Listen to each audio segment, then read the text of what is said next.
Hello, good evening, and welcome to this event this evening. My name is Lisa Blower, and I'm a writer, and I'm also a creative writing lecturer.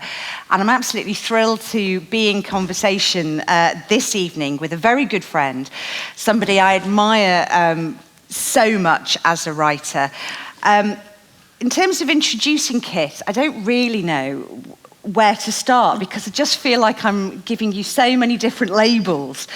She's a novelist, she's a short story writer. You dabbled in YA, didn't you, well, with Becoming Dinah. She's Professor of Creative Writing now at the University of Leicester.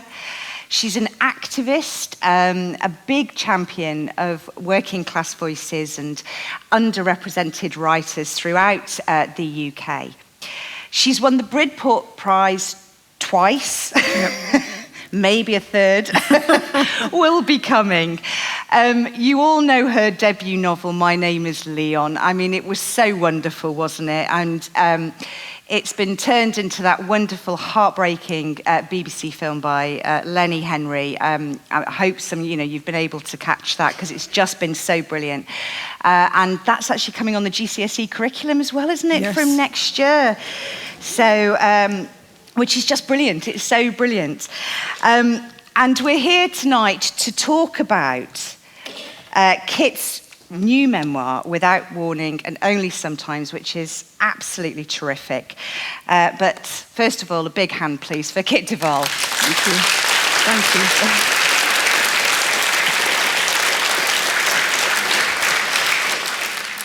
So we're gonna start by going off piste, really, aren't we?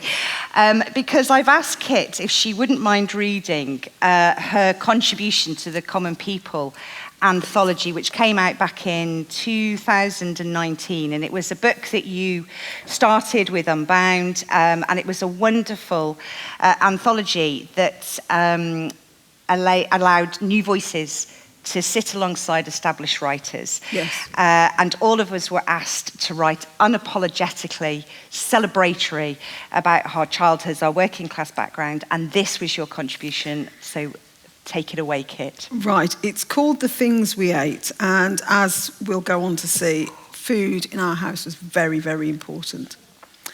Broken biscuits from her factory bag, with shards of dusty icing and a scratchy fight for the custard creams. Half a fig roll, no one wanted. Toffee apples from her factory bag, with sticky wooden sticks and brown paper stuck to the brown sugar to the brown apple inside. Squashed potato crisps from her factory bag, with little blue shakes of salt split open and useless, which we opened anyway, like we'd brought them from new. White bread, old bread, West Indian bread with jewels of pork fat. Soda bread from Nana's Irish oven. Brown bread at a posh girl's house. Mouldy bread with the mould cut out. Butties, sarnies, toast, bread pudding, black with treacle and sultanas, butter on the dry, burned crust. Sliceable, friable, pink and trembly spam. Steak and kidney pies cooked in a tin that opened with an exciting key. Tinned pork in see-through jelly, red molten corned beef hash, sardines, skin, flesh and vertebrae, and 6 pig's trotters in lemony water, the lungs of a chicken, the neck of a lamb, ribs. Johnny cakes, sweet as biscuits, sopping up the saltfish juice, leaden lumps of dumplings, rice and rice again, and cold rice that turned to maggots in washing up water. Yam and sweet potato and Irish potato and old potato and baked potato big as your face. Their hot, leathery jackets full of beans and margarine. And chips and chips and chips. And red sauce when we had the money and vinegar when we didn't. Our oven door left open for warmth and steam on the kitchen window and plates that never matched and spoons for everything. And once in a blue moon, blancmange. And once a summer, ice cream with Guinness, but cake every Christmas. The meticulous division of a golden egg in April. Pains in your belly on a Sunday when the gravy ran off the plate. Pains from Monday to Friday when it didn't. And Saturday's cauldron of St. Kitts soup, dangerous bubbles, whole carrots, mysterious meat. And cocoa with sugar. And unexpected, unaccountable, heart-lifting chocolate shortbread biscuits after a winter's night shift from a silent father who thought of his children on his long walk home.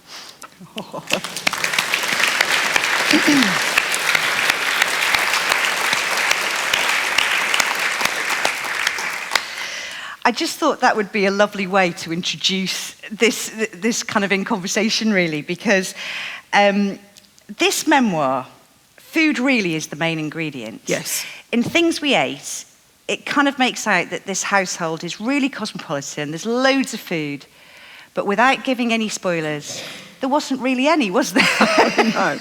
And I think that's why, for that chapter of Common People, I wanted to talk about the food that I remembered, because it was such a big deal when we ate in our house. And there were days we didn't eat. There were days when we had ingredients. There might be bread, there might not. There was margarine sometimes. And when I say margarine, it's margarine that would be banned now. It was called Banquet margarine. It was anything but Banquet.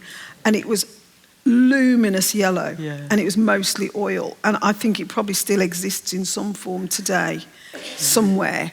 It was vile, but we loved it. And we, my mother wasn't a cook. She didn't feed us properly. She fed us. Sometimes she would go, haven't fed the kids. And you know that she'd be thinking, when did I last feed them? And then she'd overfeed us. It was like, you've got to have this, you've got to have that, because we sort of came into her consciousness. And then we'd eat a lot. But then you'd go to school with no breakfast regularly. And then, of course, my dad sometimes cooked. And when he cooked, it was fabulous West Indian food. But it was unreliable. I mean, it's one of the reasons for the title of the book. Without warning, oh my God, there's so much food. But only sometimes. And without warning, there's no food, but only sometimes. So you couldn't wake up in the morning and know you were going to get dinner. Absolutely not. Or breakfast or lunch. You might, but you might not. So you just had to, is there anything there? No, there isn't. So when you were actually planning this memoir, was it all kind of framed by food? Was that the kind of element that kind of started the thinking process behind it? No, and you say plan the memoir. I didn't plan the memoir. I remember when I was asked to write it, and I was writing a novel. And then somebody said, why don't you write your memoir? And I said, God, no, I'm quite boring. I like knitting, jam, Gardener's World. That's me. And you and me both. But then I thought, okay, my childhood was quite weird. Anyway, I was asked and asked and asked, and after the right amount of cash had changed hands, I said yes. And I thought, I knew that after 22 I got boring. So I thought, I'll write up to 22. And then I just thought, well, and we've all got this. We've all got 10 anecdotes about our life that if someone tells you, you go, oh, I remember when this, and you've said it so many times, you've polished it. You know where the jokes are. You know how to string it out. We've all got those anecdotes. So I was just writing down anecdote, anecdote, anecdote. So I really thought by the time I come to write this account, it's going to be really easy. It'll be just anecdotes. But actually, the anecdotes aren't the truth because we've shaped them. So I had to go back and look at the anecdotes. And, it was very, very different. The reality, the truth. And food happens to appear in them, in the anecdotes. I would never have said I framed it around food. But of course, in the writing of it, the meals or absence of meals kept cropping up. I mean, when I read it, I actually kept thinking of the things we ate. That's why, I thought it would be a good starting point. But when we're writing memoirs, both of us are, we work in creative writing at university and we teach that kind of act of memoirs. And, what you're actually doing is a portrait of a family as well, aren't you? Yes. So let's talk about your mum. Yes, yes. I mean, she's a little bit like me introducing you in a way. There's all these different kind of labels that we can give her. She's a working class matriarch. She's an Irish Catholic. She's married a man from the West Indies in an era perhaps where this is, you know, not necessarily frowned upon, but very, very different, very unique. She then becomes this Jehovah's Witness. She's the mother and she's a wife, and there's also, you know, she takes on your half-brother, doesn't she? Yes. You know, she takes him. Throughout this memoir, though, when I was reading it, it felt like she was constantly seeking something that was outside of the house. Yeah. Is that right? I would say, had she found happiness within the home, she wouldn't have gone outside of the house. Yeah. She loved my dad. She adored my dad. She, so 1957, I suppose, or maybe 56, when they met, he was a bus driver. She was what was called a clippy, the conductress with the tickets, which I thought was exciting. Anyway, she, you know, in her words, she fell in love with Harry Belafonte. Do you know what I mean? She'd never met anyone like him. He was beautiful, he was tall, he was gorgeous, you know, and she just fell hook, line and sinker. And I think, in my opinion, she wore him down. He loved her in his way, but she adored him. She didn't get that back. She didn't get that adoration back. Yeah. She also had 5 very cheeky, very clever, very intelligent children that took the mickey out of her, basically. That was my fun anyway, taking the mickey out of my mom. And I think she wasn't fulfilled at home. So when the Jehovah's Witness woman called Stella knocked on the door and showed her a picture, artist's impression of paradise, and it was like, oh, paradise, the lion lying down with the lamb, and all these 1950s American-style people smiling and going, we're in paradise. And she believes it. Yeah. She fell for it absolutely hook, line and sinker, and that's what she wanted, this beyond the house idea that Jehovah was going to remove wickedness from the world and bring in this beautiful paradise where she would be accepted. And, you know, you said before that it was frowned upon. It was way more than frowned upon. I mean, when she got with my dad, she was spat at many times for having black children on the street. It was really unusual, really unusual. And in Birmingham, now, obviously, mixed-race people everywhere. When we were growing up, we knew the other mixed-race families in Birmingham because you'd go, you know, it was unusual. There were black families, there were Irish families, there were white families, but very unusual to be mixed race. Yeah. I mean, do you think she felt isolated? Was there a sense of isolation? Because that's something else that comes through the book, is that despite being quite a big family, and like you say, you're all cheeky, you're all intelligent, etc., there is this ongoing sense that everybody is seeking this sense of belonging. Yes. We're clearly unique. We're clearly the people that everybody's watching on the street. We're clearly a little bit different. And then mum's outside, you know, looking for something to fulfill this sense of emptiness and isolation. Yeah, and she was one of 9. And of the 9 brothers and sisters that she had, she felt overlooked by her mother. Her mother had 9 kids and lodgers and a husband and all of this. And so my mom, within that structure, just felt unseen. Then she marries a man that she absolutely adores. She feels unseen. She's got 5 children. She feels unseen. She just spends her time working. So I think with the Jehovah's Witness organisation, she felt special. Yeah. She felt, at least Jehovah thinks I'm special. People in the congregation think I'm special. Yeah. And she, you know, she felt, for the first time in her life, I think, not judged. Yeah. So she definitely found some sort of community there, whether we agreed with it or not. Do you want to give us a quick reading, a little burst of Mum? Yes. Because she is wonderful. You know, there's so much resilience and tenacity within her as well. So this is 1968, I think. Mom gets baptised at the big assembly in London, and people start to call her sister. She learns all the rules and all the things she has to do to actually get to paradise. All the studying and preaching and not smoking and not fornicating, nor swearing, nor stealing, or even thinking about stealing. And giving a little bit of money if you can afford it, and remembering the widow's mite if you can't. And making sure that everyone knows you're a Jehovah's Witness, because otherwise you're like Peter, who denied Jesus, his best friend. And grabbing every single opportunity to witness to people, even in the most unusual circumstances, like on the bus or at the park. And then answering questions at the Kingdom Hall by putting up your hand and reading out a scripture. And attending every single meeting, no matter what the weather, good or bad. And deciding whether you want to be wheat or you want to be chaff. Because the chaff gets blown away, but the wheat is not. And women not wearing trousers, and men always wearing a suit and tie and never having a beard, because that would make them look like a hippie. But a moustache is okay. And women not teaching men, but knowing their place in God's order of things, and children being respectful to their parents and obedient in all things, remaining virgins until marriage and only marrying another Jehovah's Witness. And cutting out any bits of yourself that felt like they were turning you into a homosexual, which is an abomination unto the Lord. And remembering not to talk to anyone who used to be a Jehovah's Witness but got themselves disfellowshipped.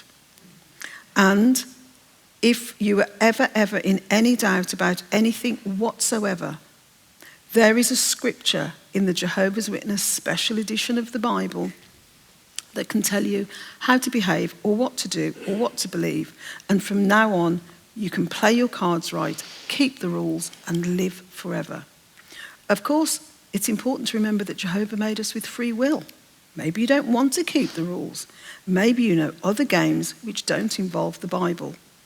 If that's the case and you don't want to live forever, there is also something waiting for you. For the liars and thieves and people who watch Top of the Pops instead of going to the meeting, and people who accept birthday cards, and people who want to have sex with their boyfriend or girlfriend, or boyfriend and girlfriend, and people who think hymns sound nice, and anyone who is Catholic or Muslim or Sikh, Christadelphian, Methodist, Baptist, Mormon, Seventh-day Adventist, Church of England, Hindu, Jew, atheist, Scientologist, Buddhist, or plumb not interested. There is a terrible death waiting for them. They will die at Armageddon when God brings his righteous judgment on all the evil people in the world with earthquakes and floods and fires and death and destruction. There isn't long to wait. No. The end will come in 1975.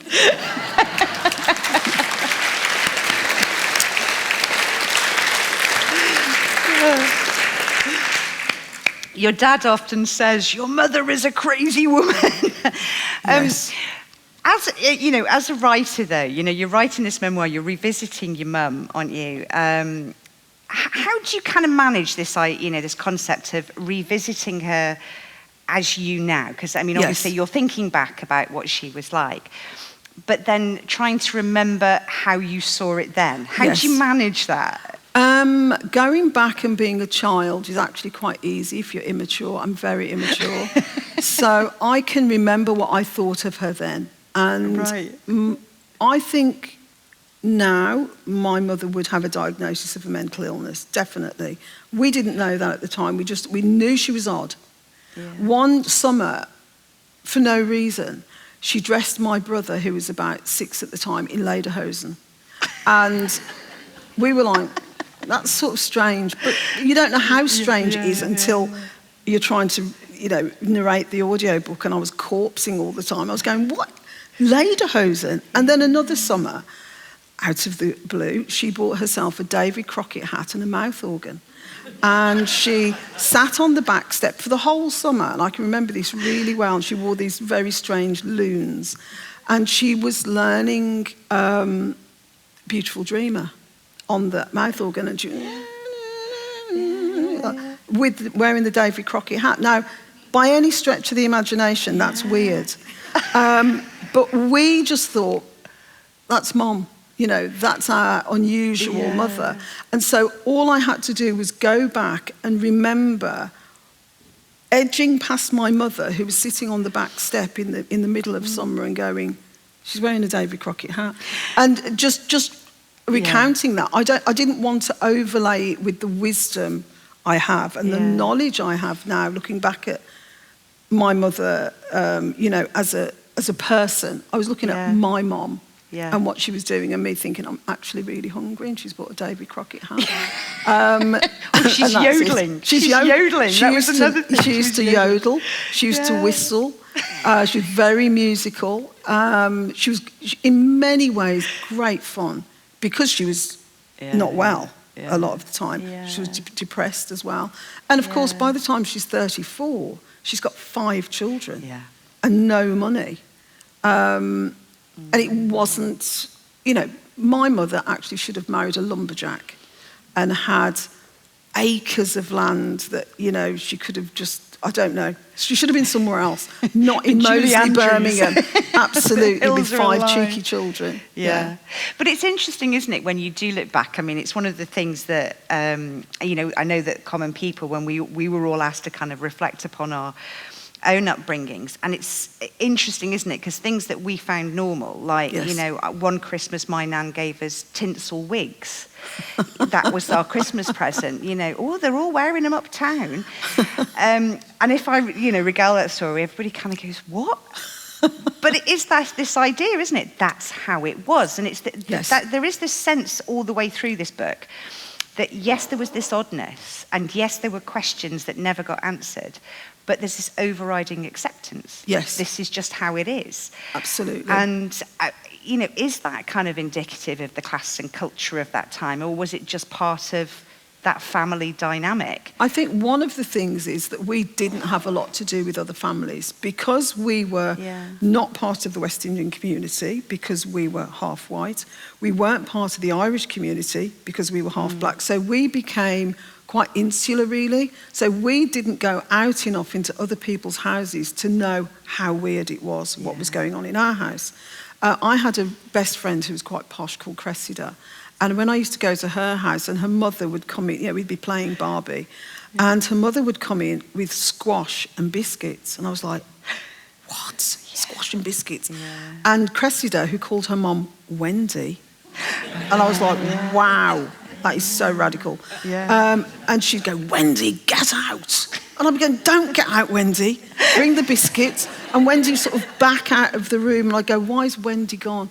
And she, of course, had biscuits all the time. She had dinners. And I was just like watching the retreat of the tray thinking, please come back.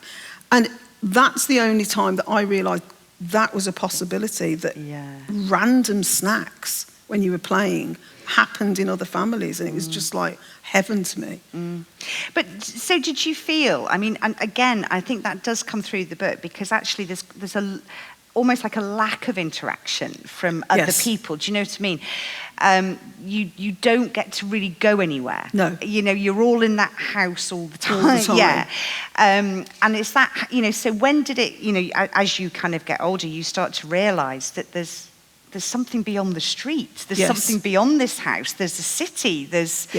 So did you feel like you were escaping all of that? Did you feel like... Oh, I couldn't wait to leave home. I could not wait to leave home. I knew it was mad.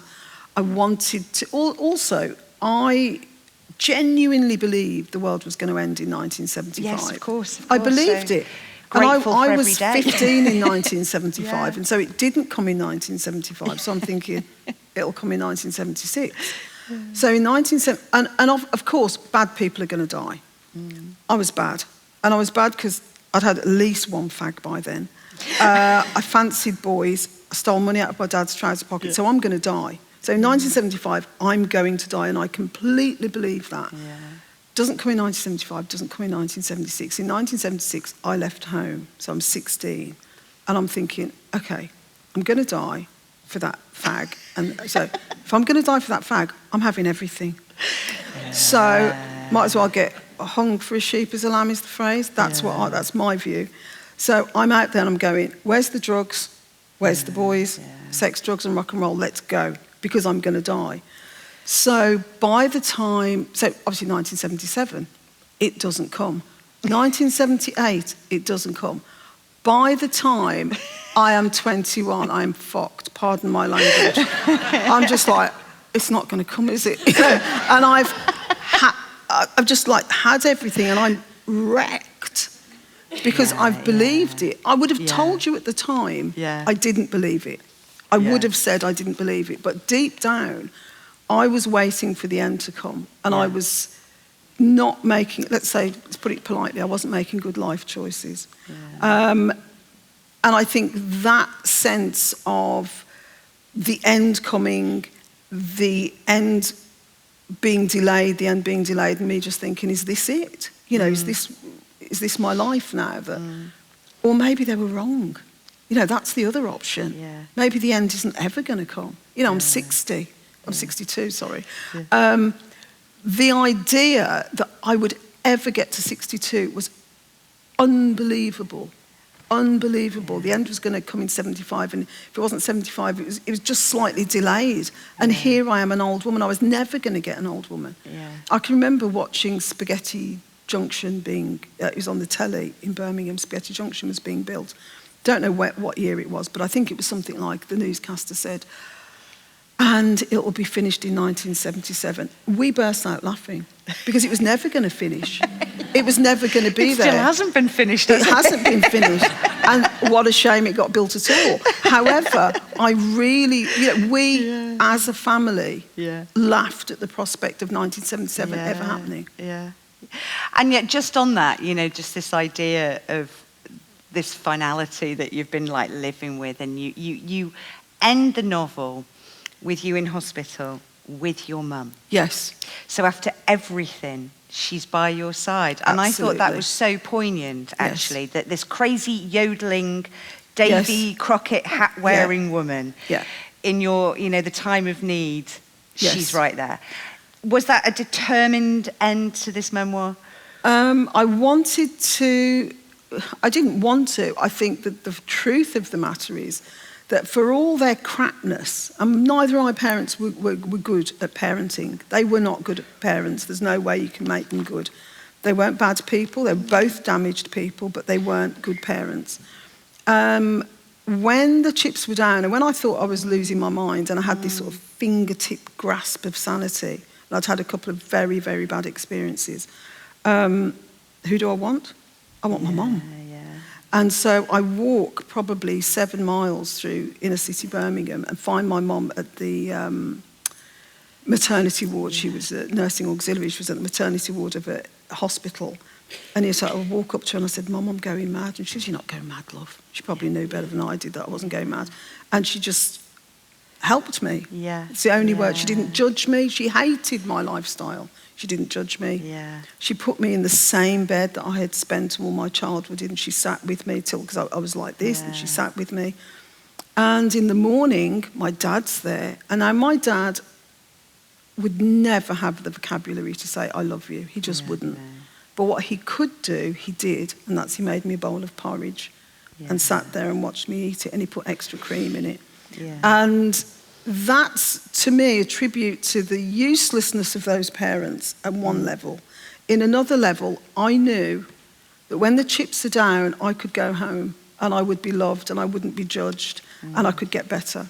So no matter how bad they were, they clearly told me, I mean, my mother verbally, not my father, that I was loved and there was somewhere to go. And there was this baseline of love and care that I was going to get. Many things they got wrong, they got that right. But I think that's what I really like about this memoir. I mean, if I come at this a little bit academically, you're very, very good at writing the duality of people. Yes. They're capable of madness, but they're also capable of calm. They're capable of aloofness, but then they're capable of attachment. And this duality really is your dad through and through, isn't he? Yes. He's got one foot still in the West Indies. He's got one foot here in Birmingham. Yes. But he's always he's always in the front room with his feet up and the telly on, and no one disturbs him, and he gets this great meal. Yes. Your Yes, mum we waiting don't. on him. Yes. And occasionally he comes alive at Christmas. Yes, he does. He makes Christmas cake. And he makes the Christmas cake. And I was going to ask you if you wouldn't mind reading that bit, because personally, it's a real favourite bit of mine. So Christmas, so it started in July, actually. I know. He used to put what's called the fruit to soak, and the soaking of the fruit was a major thing in our family, where he would get these big kilner jars, raisins, currants, sultanas would go in, and then loads of alcohol, and they were sealed and put in the pantry till Christmas. Then at Christmas, out they come. And then the actual cake baking starts in the first week of December. Every year we shrink from the endless instructions and preparations. The whole house is involved. First, we have to find every single baking pan, Pyrex dish or metal container we can. Then we have to make half a dozen trips to the shops for butter and eggs, vanilla essence, nutmeg, mixed spice, ginger, flour, sugar. It takes all day. Mom buys a big plastic bucket with a handle, not the food type, the type that you'd have on a building site, while he retrieves the wooden mixing bat from the pantry. It's long and thin like a paddle with a wide handle, brought out once a year just for this occasion. When he starts, we have to help. No one is excused. We peel the paper off the butter and drop it into the bucket, crack the eggs, pour the sugar in straight from the packet, while he beats and beats, his mighty arm going over and over like a machine, the bucket between his legs, his sleeves roll to the elbow. His eyes never leave the mixture, and we stand over each one with a spice. Nutmeg, he says. We tip it in. He beats the mixture, looks, tastes. Vanilla essence, Tracy. In it goes. He beats, looks, tastes. Ginger, Kim. And again. More nutmeg. And so it goes endlessly, all of us together in the kitchen, pressing forward to the end goal with a tip of this, a drop of that, the oven turned on to get warm and the tins greased and lined up on the side, waiting for the precious mixture. When he's mixed pints and pints of the stuff, he stops and mops his brow. We wait for the order. Bring out the fruits. We open the pantry door and go down 3 steps. Right at the back, we pick up a jar each and carry it with 2 hands into the kitchen and place it before him. Lids off. We do it. Get a spoon. We do it. Mandy, you can start. I dig the spoon into the jar and ladle in the fruits, fragrant and spicy and alcoholic. The fruit slips into the dark brown cake mixture, disappearing into the batter while I shovel it on, spoon after spoon, until all of my jar is gone. Kim moves into place, doing the same, while we watch as he folds the fruit in, and the colour turns from gold to mahogany, and we're getting close to the end, more beating, more instructions, but we say nothing. We know what bounty awaits the patients. The baking goes on into the night, 1 cake in, 1 out, the gas meter topped up with endless coins, and one of us has to sit and tend the oven like it's a baby with colic. But before then, the bucket is handed over, and we descend on it like savages, wiping our fingers endlessly round the sides, slicking off the mixture and wiping it on our tongue, in, again and again, until the bucket is clean and we are sticky from head to toe.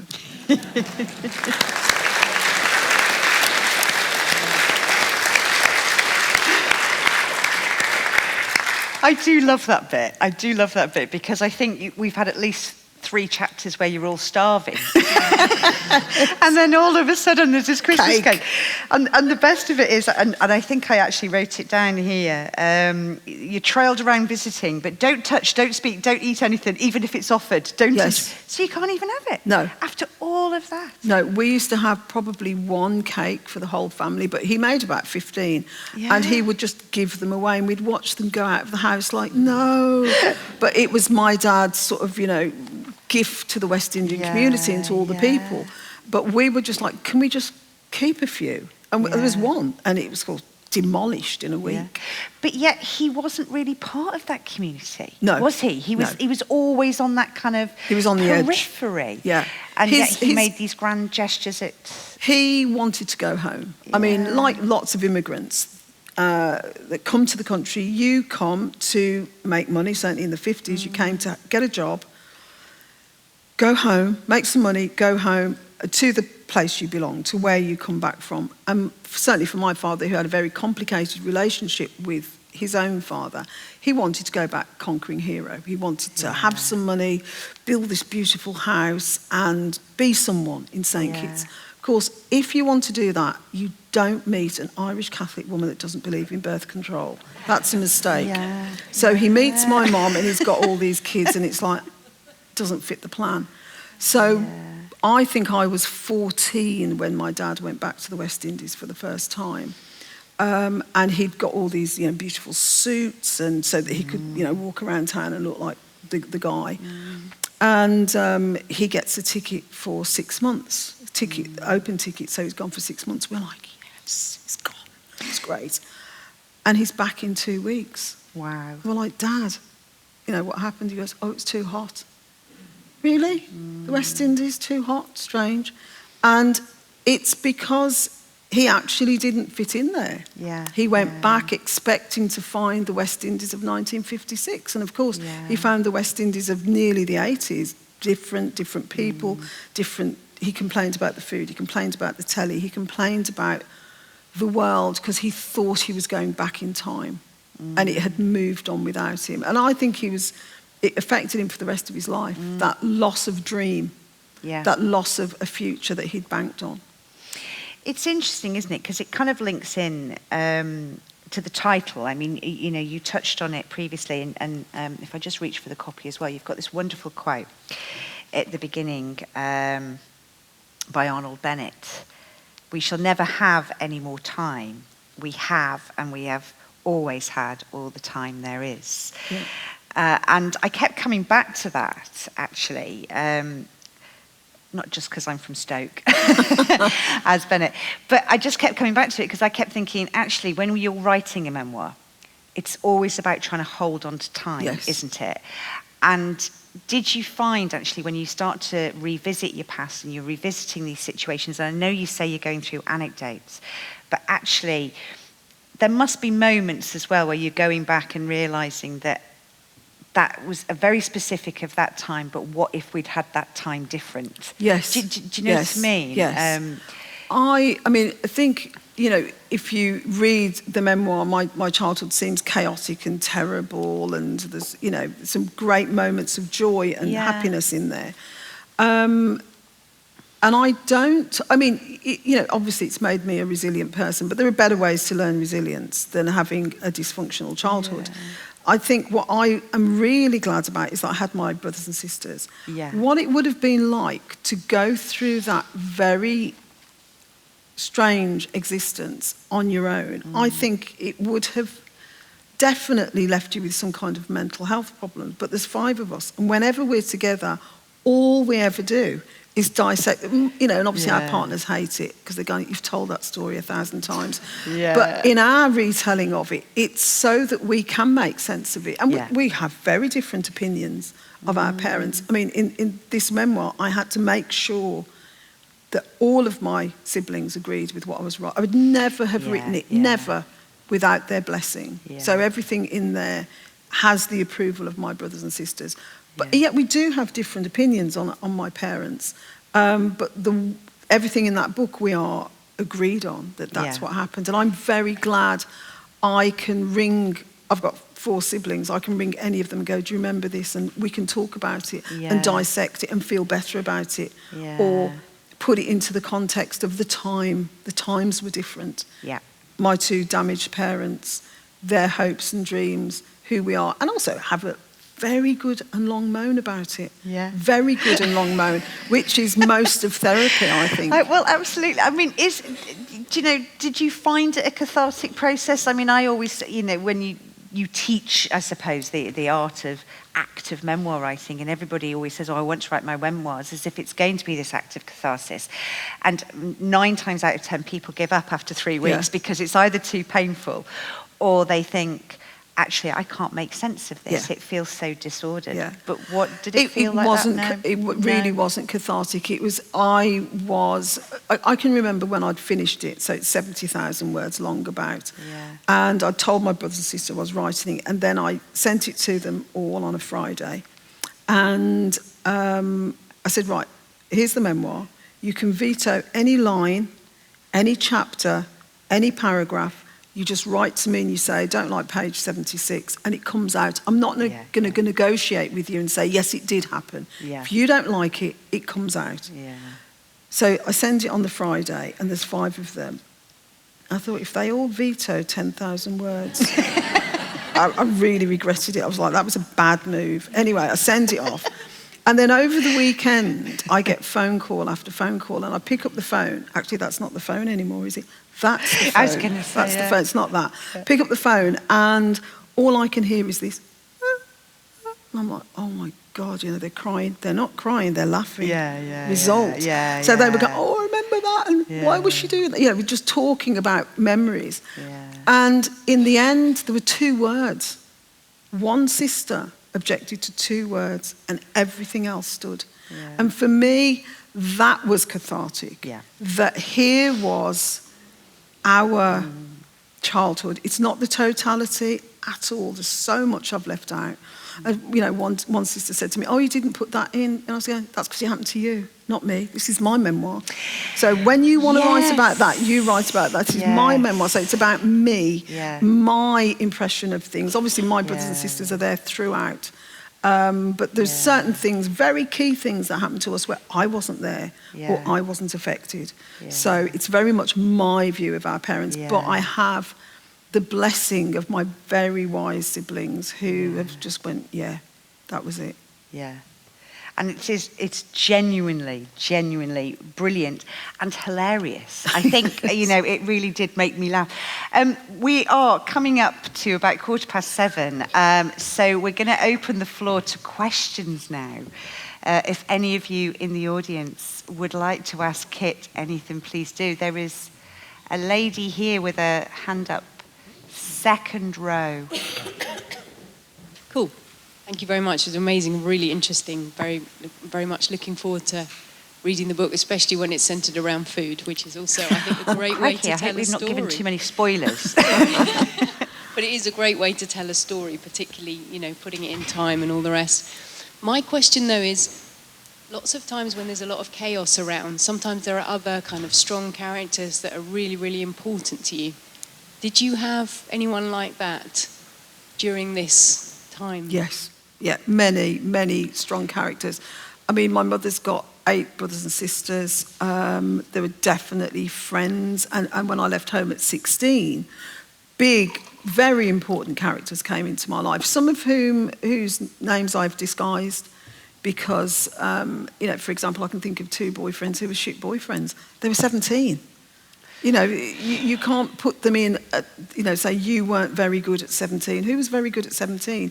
These are grandfathers now, respectable members of the community.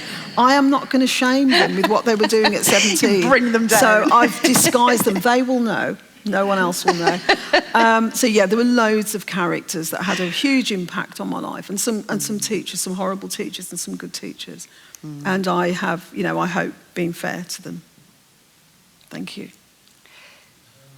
Thanks very much. It's really interesting. I just wondered, looking back now from, your perspective to those childhood days as a Jehovah's Witness, I just wondered how you felt about the Jehovah's Witnesses. Do you feel an affection? Do you think that they're nice, loving people? Or what's the take on it now? If people attack Jehovah's Witnesses, do you defend them? Is that a Brummie accent? Yeah. Yeah, can tell. Well spotted. So how I feel about Jehovah's Witnesses is this. There are such lovely people that become Jehovah's Witnesses, many of whom I knew and grew up with. Genuinely kind-hearted, good Christian people. I think the organisation is corrupt and damaging, very, very damaging to people. I don't agree with the doctrine at all. I mean, the end has been coming since 1975. It's still coming, and Jehovah's Witnesses would be able to point you to several scriptures that they believe prove that the end is coming. So you live as a Jehovah's Witness not investing in the here and now, because the end's coming, the end's coming, the end's coming. So you don't get involved in politics. You don't get involved in community groups. You don't get involved in anything that might improve the world, because the end's coming. And this moment, this life that we have now is beautiful. It's all we have is tonight, tomorrow, next week. We haven't got the forever, forever, forever that is endlessly being promised by Jehovah's Witnesses. I think that's a damaging thing to give anyone, to not invest in now and to appreciate the beauty of this life without waiting for one that has never come. My mother died, how many years ago, Kim? It's my sister here in the front. I think she died 4 years ago, and she died a Jehovah's Witness, waiting for the end. She became a Jehovah's Witness in her 30s. She's waiting for the end, and she died without the end ever materialising. So I think that's a damaging thing, to be waiting for that and not investing in this life, this planet and this earth. And yet you deal with it with such a light touch Yeah. in the memoir. Do you know what I mean? Yes. You know, despite the kind of serious views you have of it and what what you've just talked about then, you've almost kind of put a humorous spin on it in a way. Yes. Throughout. I mean, you start off with, I will die if I do this, I will die. Yes. And did you have to hold yourself back occasionally and think, Yeah. this is not the space for the opinion? Yeah, absolutely. No one wants to read a rant. And also, I don't want to rant against Jehovah's Witnesses when many of the people I grew up with are still Jehovah's Witnesses. They're lovely people. They're misguided. I think they're misguided. They don't think they're misguided. No one becomes Jehovah's Witness to be evil.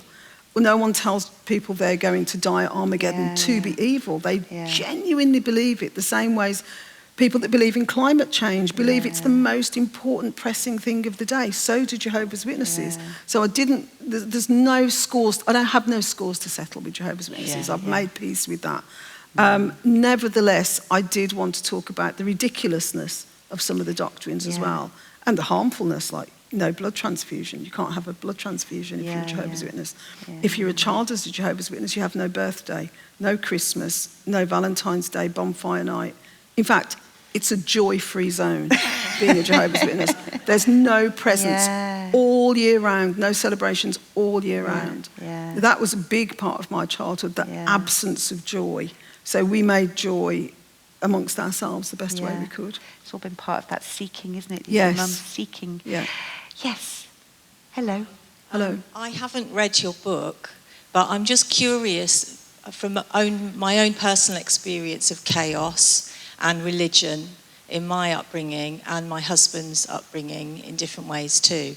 There seems to be a lack of anger and fury that I've personally experienced in different degrees, and I've seen other people experience.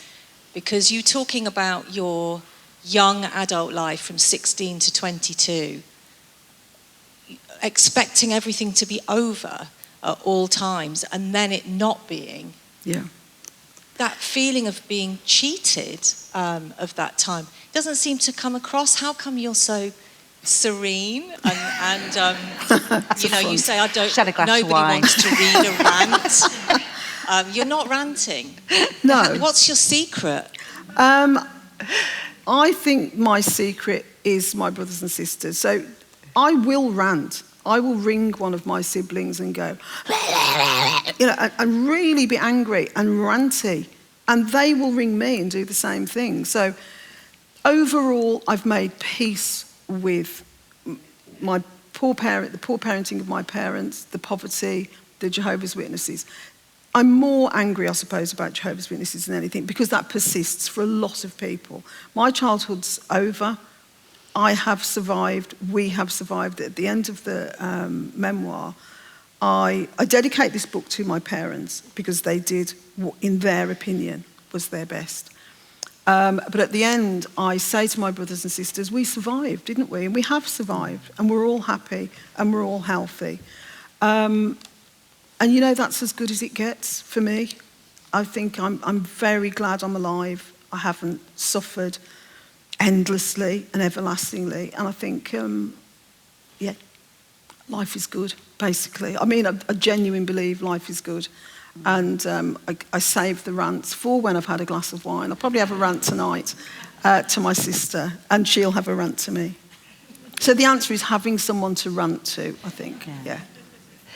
Is it, you know, I don't want to give away your trade secrets here, but I know you use Excel spreadsheets. I do. When you do novels. Yes. Did you do one for this? I didn't.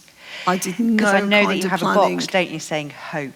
Yes, yes. When I write novels, yes. If there was a box that said no anger, humour, do you know what absolutely. I mean? Yeah. I definitely. What I didn't want this memoir to be was the 4 Yorkshiremen. You know, the 4 Yorkshiremen. Oh, it was terrible. It was terrible. It was no more terrible. I didn't want it to be that because it wasn't that, and I definitely wanted to show that amongst all the madness, there was joy. There was hope. There was fun. We were laughing, mostly at my parents, not with them. There was that sense for us, and we all left home. We all left home at quite an early age to get away from the madness of the house. But there was, when we meet together, we always laugh at something that happened. Always, always. It will end with, do you remember that? Yeah, and it'll be a bizarre memory that no one else will get, you know, like Lederhosen or whatever it is. Are there any other questions? I can't quite see. The passages that I'm quite curious, the passages you read out of your mum, all about the Jehovah's Witness, and your dad, all about baking Christmas cakes. But as you say, as a Jehovah's Witness, you don't celebrate Christmas. So how did they square that within the family in a way? And was that part of the duality of it all, that it seems that your parents were actually quite opposite, but did they have that mutual respect? Or how did it play out within the dynamic? I don't think the mutual respect was there, I have to say. I think my dad was hugely relieved he didn't have to buy Christmas presents for 5 children. My mother made sure that, you know, there were certain things you could not say in our house, like Christmas tinsel, virgin birth, Bethlehem, Star of David. You just didn't say those things. My dad was so separate from the family that he would, you know, Christmas for us was The Great Escape, The King and I. It's a Wonderful Life, great film. And it was films, because my dad would sit in the front room, the telly would go on, and we'd see the pictures of other people's Christmases. We knew what Christmas looked like, and we knew we weren't having it. But the rest of the time, it was film after film after film, and that's all that happened. There was no sense of it being a celebration. It's just that Dad wasn't at work. He was a bus driver, so there were no buses running. Dad wasn't at work. We would sit in the front room, and we would not really have food or Christmas dinner or anything like it. We might have a sandwich. But there was great telly.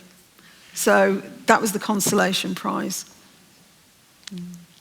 It is interesting, isn't it? Because you read that passage out about the Christmas cake, and it is that, you know, it's because I said to you, it's one of my favourite bits, but actually you weren't even celebrating it. No, there was no Christmas. It was just this no Christmas tree, no Christmas presents. There was nothing in our house to say it was Christmas apart from that cake and the good telly. Good telly was on. Yeah.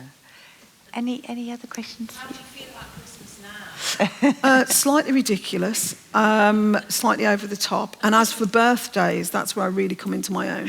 So obviously I'm trying to make up for my own, you know, terrible childhood. But my children have birthdays and they have half birthdays. So they have birthdays in June and January, and then they have half birthdays, because in my opinion, it's a long time to wait. Because I can remember waking up when I was 9 and saying to my sister, I'm 9, and she'd say, happy birthday. That was it for the day. That was it. Nothing else happened. So obviously, I have my 2 children. I'm like, you can have this, you can have this, you can have that, you can have that. We'll start the day before. It'll be all that day and the next day. Yeah. And if it's a weekend, it'll start on Friday. It'll end. Because I'm trying to make up for me. It's ridiculous. I know it's ridiculous, because my kids couldn't give a shit. They've had so many birthdays, they don't care. And my daughter, who's really horsey, because we had terrible clothes or no clothes, not the right clothes, My daughter, who's terribly horsey, and she dresses from head to toe in Sainsbury's. She doesn't care about clothes at all. And I would go out and I'd buy this and this and this and this and a great big bag of brand new clothes. And I'd go, oh, Beth, there's a bag of clothes. She'd go, oh, all right, Mum. Because she knows I'm dressing myself. I'm not dressing her. I'm buying these things I wanted. She could not care. Yeah. Obviously, I'm trying to get over it. I'm 62. Haven't quite got there yet. So I'm slightly ridiculous about anything I missed out on. I've gone right the other way. And my children one day might be sitting here and saying, my mother's Christmas was ridiculous. I'm scarring them, I think. Do you think there'll be a second parter? No.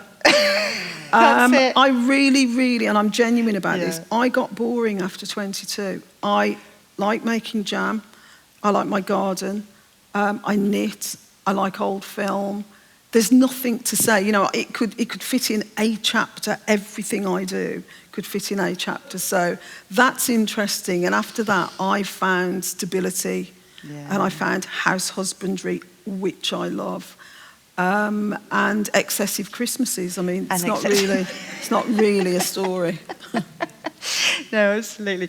Oh, Kit, I could talk to you all night, honestly. I think you'll all agree she's been terribly generous, really funny. The writing in this book is absolutely superb. You're going to be doing a book signing, aren't you? Yes.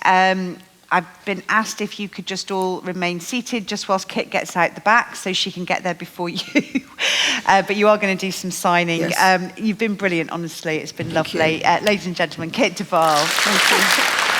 Thank you.